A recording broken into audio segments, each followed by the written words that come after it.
Well, we're here for Shropshire Light, the conference for all Christians in Shropshire, and I'm delighted this morning to have Lord Carey of Clifton with us. George, perhaps you can give us a flavour of what you're going to say to us. I'm going to actually focus on reimagining the church. How can we get back an emphasis upon transformation, being the Church of God in the world today? So I hope actually the workshops will feed off my address. Hearing Archbishop Carey was very good indeed. I was very interested to hear what he had to say, and it was said so well and so clearly. Close the Gap is about the gap that exists between wealth and poverty in Hereford Diocese, in Lichfield Diocese. And we're exploring that and learning how we can understand each other's situations, learn from each other, and apply the gospel to every phase of life.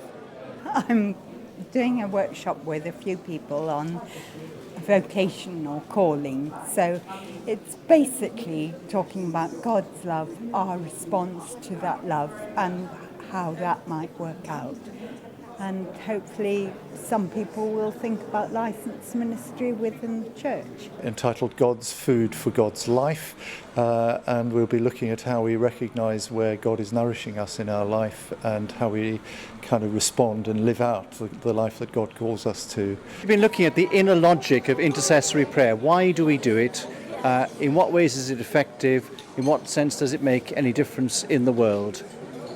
I'm looking at pioneering church with young people and using the model of Jesus' life to be able to base around our mission with young people. It's really interesting because we're looking at mission 2, missional worship, and the interaction between mission and liturgy. We're thinking of our common worship frameworks and how they can be used creatively to enable the church to live out its purposes in God's mission of love to the world.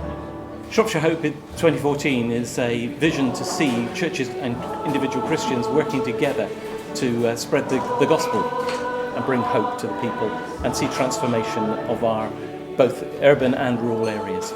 I'm going to be talking about storytelling, and of course people's calling is a story. Working with children is an amazing thing because I think we can learn as much from them as they can from us. We tend to lose that sense of awe and wonder, but actually if we're wanting children to have a faith, they need to have an imagination. They need to be able to picture what it would be like to meet Jesus, picture what it would be like to be in the Bible stories. We are Pulse Children's Youth Ministries. We're here to run the children's programme today, basically just telling them about Jesus, and they're having a great time. We're sweating, singing songs and jumping about, playing crazy stuff, so yeah, it's been a good day. If only all our churches in the diocese had this much energy.